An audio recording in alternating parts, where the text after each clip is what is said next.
Horror games exploit our deep-rooted need for comfort. They use comfort in unexpected ways, not just to create fear, but to invoke horror at its realest form. So what do I mean by comfort in horror games? Now, I'm not talking about being wrapped in a cozy blanket and being read a bedtime story. I'm talking about a sense of trust, safety, and predictability, which all add up to what we know as comfort.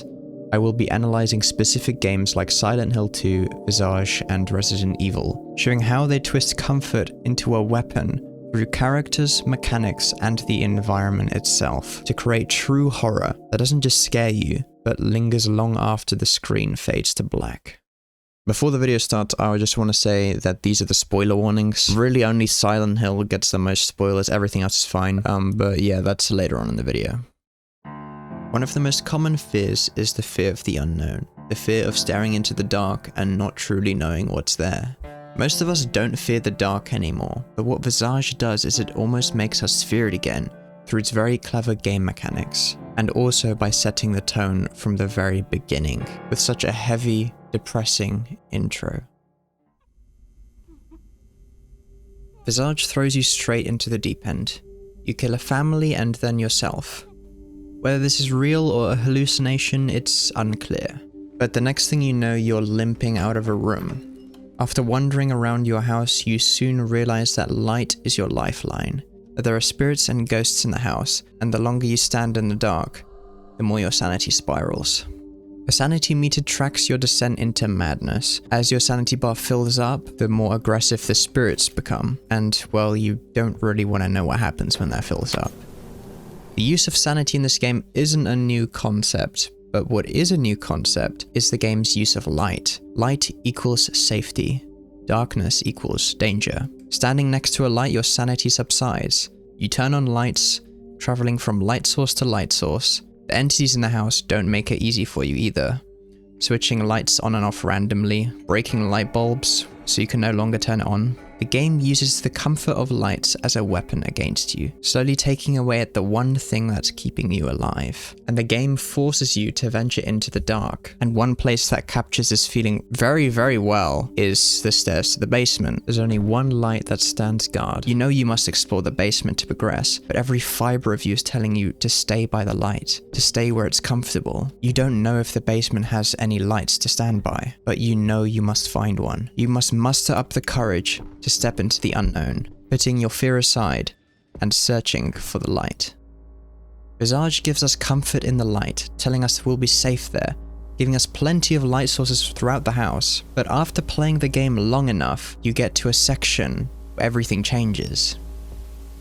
You wake up next to a TV, producing a cold, white light. You look around and see total darkness, no light in sight.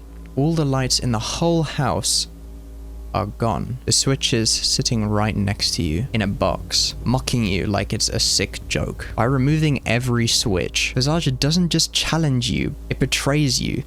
The game spent hours teaching you to trust the light, only to reveal it was a lie. This isn't just horror, it's a violation of the player's trust, proving comfort was a trap from the very beginning. Standing near light sources is a breath of fresh air when venturing in the dark. The comfort you get from them feels safe, giving comfort then taking it away, showing you what you could have, then stripping it from you. Visage preys on our need for control, to see in the dark. It forces us to be brave, to step into the unknown, to take control by creating light. Just like Visage robs you from light and submerges you in darkness, Silent Hill shows a different kind of darkness. A darkness within humanity itself. The prison sequence is where the game's cruelty shines. This place is such a contrast to the town, which now almost feels comforting in comparison. The prison immediately gives a cold, unsettling vibe. Everything is grey or decaying. There is no colour at all. Nothing is comforting, and there is no breathers. You're constantly getting jumped or swarmed by mannequins, and it seems the more you explore, the more horrifying it gets. One of the rooms I stumbled upon was the church, a place supposed to be representing hope and joy. Making my way up to the stand, it didn't feel hopeful. It felt dreary and empty.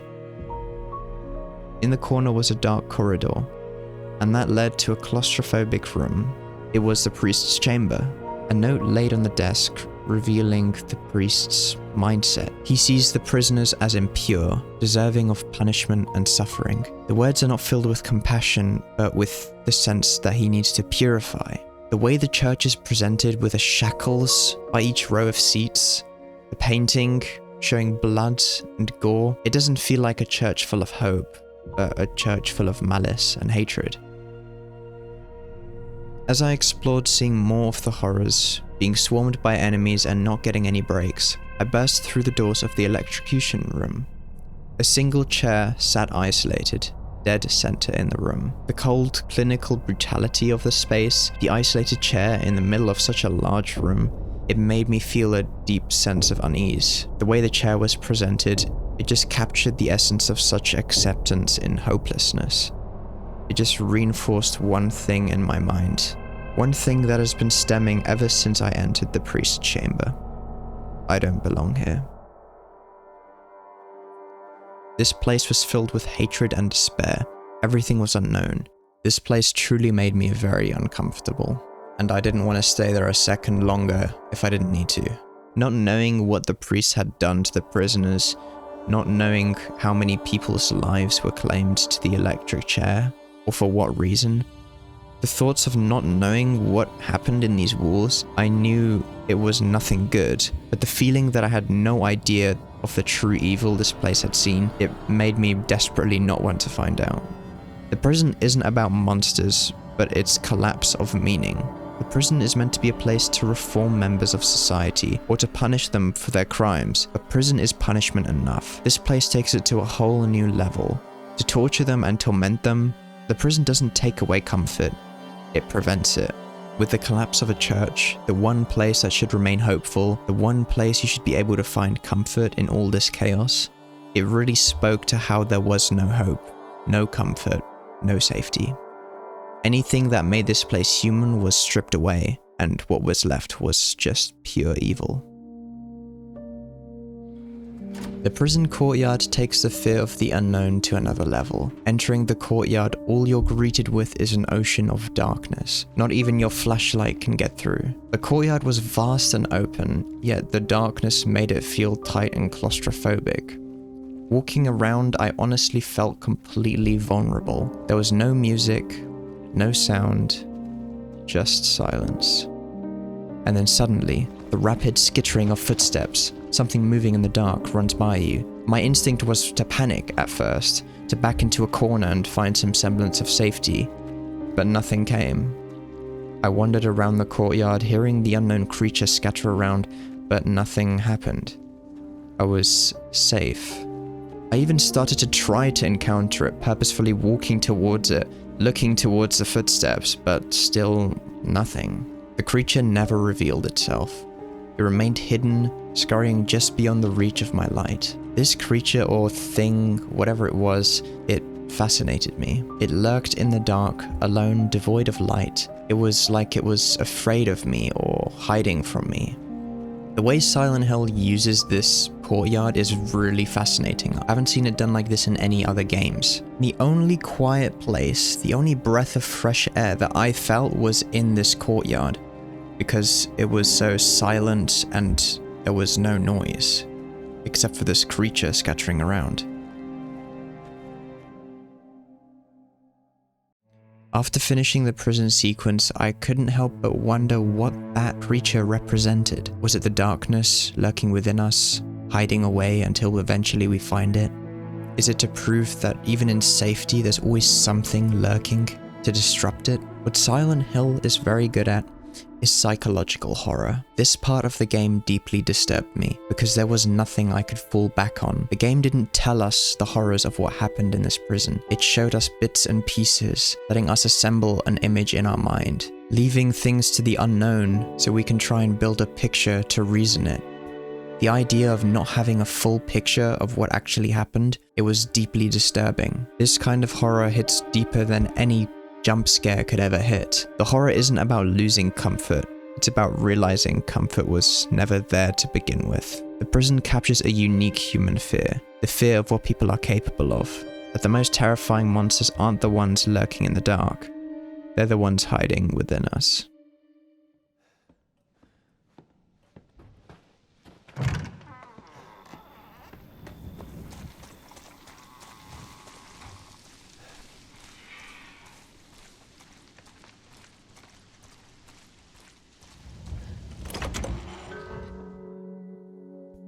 Safety in horror is a lie, and Resident Evil safe rooms are a perfect depiction of that. These concepts gives you a place of security only for it to be taken away the moment you leave it, to venture into the unknown. In Resident Evil, you don't have infinite inventory space, but your stash does, so returning to the safe room is unavoidable. You also need to save the game. Resident Evil safe rooms are honestly one of the most interesting concepts in the Resident Evil franchise. A place where you're untouchable by enemies, the soothing music, the warm lights, the tidy messiness of all of the items scattered around the room. It's a sense of normality in all of the chaos around you. Resident Evil could have just made a room safe, simply not allowing enemies to enter. But Resident Evil doubles down.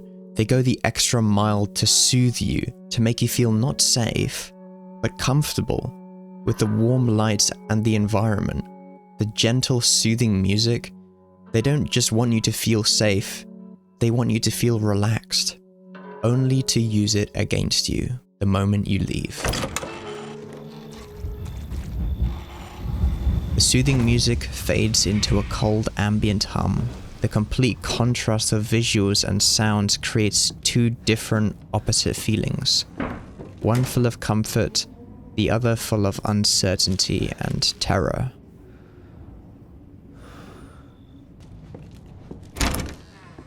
What makes it truly scary is knowing that there's an enemy roaming outside, like Lady Dimitrescu in Resident Evil 8, or Mr. X in Resident Evil 2, and of course Jack in Resident Evil 7. The fact that you're leaving a safe place to then just be hunted and chased down by an enemy, the safe rooms make the dread so much worse. You want to stay where it's safe. It's our psychological need to have control, and once we leave that room, we lose all of it.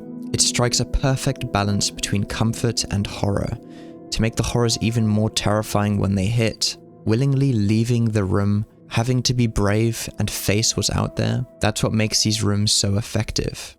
Resident Evil safe rooms aren't a safe place, they're a tormented version of it, by giving us a taste of comfort only to use it against you the moment you step out the door. When playing Silent Hill, you stumble upon a character called Maria. She resembles Mary, Jason's wife, so similarly. Jason almost can't believe it. She becomes your companion for the time being, and at first you don't really think much of her, but as time went on, her funny, flirtatious comments, her upfront honesty, you grew more and more fond of her. At first, she was useless, I'm not gonna lie. I had to save her a couple of times from enemies, but it was kinda okay.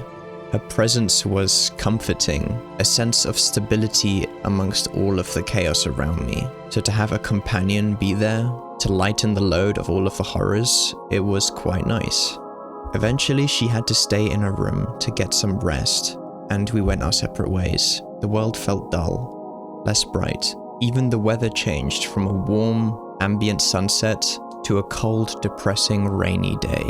As you explore the hospital and complete all the puzzles to progress, you go back to where you left her and she's gone, and you don't think she's ever coming back.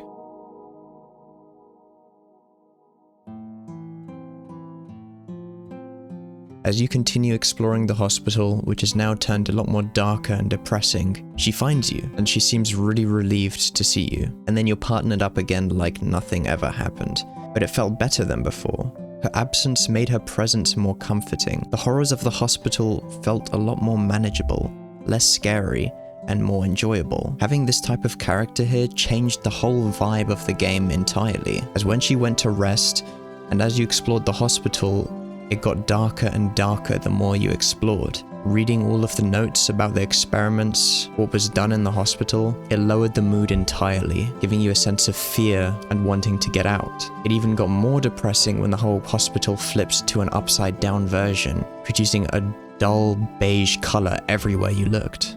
So when she appeared, it almost brightened everything up. It gave you back a sense of safety and comfort. But that comfort was short-lived. When escaping the hospital, Maria was killed by Pyramid Head, and she was gone. It's not the same as what it was when she left for the first time, because at least you thought that she was somewhere out there. But now that she was dead, everything died with her. The presence she provided, the way she lightened up the mood, that would never happen again. As you progress, you travel through darker and darker and more disturbing places, really disturbing places. As I mentioned, the prison, and then the labyrinth. The labyrinth's environment is very fascinating as it resembles nothing of familiarity, which makes it even more unsettling. As you wander through the environment, you find her again. Maria, she's not dead, she's alive. She's trapped behind bars. She doesn't seem quite the same. Her flirtations are less playful and more direct. She doesn't seem like the Maria we met before. She seems different. How Maria slowly changes, it's unsettling. The game took a character, made it bright and a sense of hope and peace and stability, then throughout the game changed her, melded her, turned her into a tool used to break us. As you progress through the game, she dies many times. It's infuriating.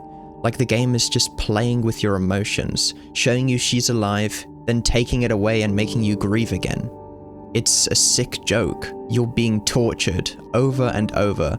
This is an extremely clever use of psychological horror. The game put us in really dreary and uncomfortable environments and gave us one sense of comfort, which was Maria, something normal amongst all of this abnormal. The game used the only comfort we had and twisted and warped it against us, using her to torture us over and over and corrupting the image of something we once knew. But Maria isn't the only thing that warps in Silent Hill. The town itself is a liminal nightmare. One of the most popular types of horror nowadays is liminal spaces. Liminal spaces takes memories we know and love, ideally when we were a child, and turns them into something not quite right. The uncanny valley of worlds. Liminal spaces are something special and unique. We all have memories of when we were a kid that make us smile looking back. Whether it was going to McDonald's on a road trip with the brightly coloured 4-leveled play area and the old arcade machines, or visiting grandma and grandpa and staying at their old-fashioned home. We make such fond, happy memories when we are young that we never want to forget. Liminal photos and liminal games just ignite that part of the brain. Those memories that were collecting dust at the back of our mind, bringing them back to life. A fondness of the past, but also a sadness that you can no longer relive it. The purpose of liminality is to take common settings like these and twists them, making them slightly off, making a fond memory slightly unsettling.